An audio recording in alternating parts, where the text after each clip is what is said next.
Hello बच्चों, चलिए प्रश्न को पढ़ते हैं।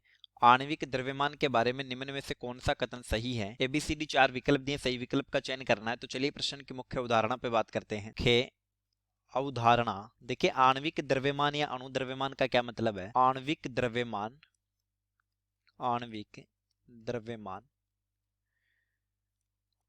अणु में उपस्थित सभी परमाणुओं के द्रव्यमानों का योग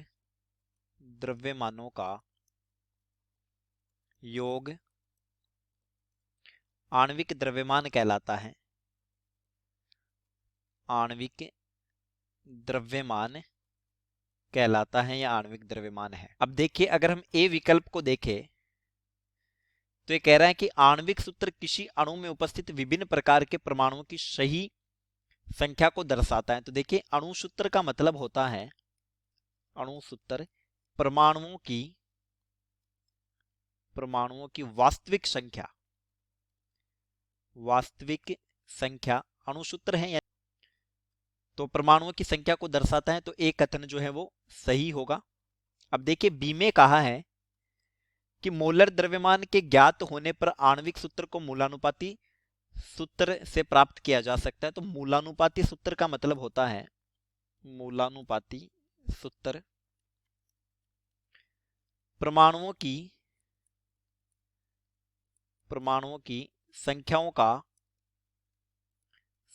का सरल अनुपात। जैसे अणु सूत्र में सभी संख्याएं दर्शाते थे, यहां पर सरल अनुपात दर्शाया जाता है।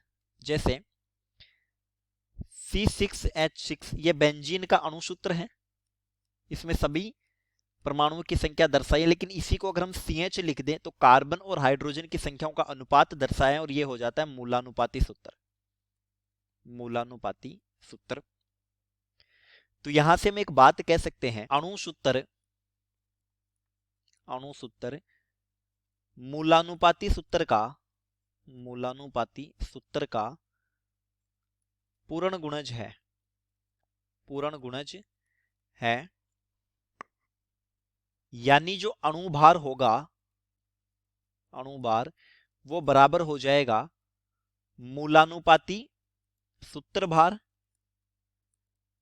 गुणा n, और n यहां पर ये पूर्णांक हो गया। तो इस आधार पर जो बी कथन है वो भी क्या है? सही है।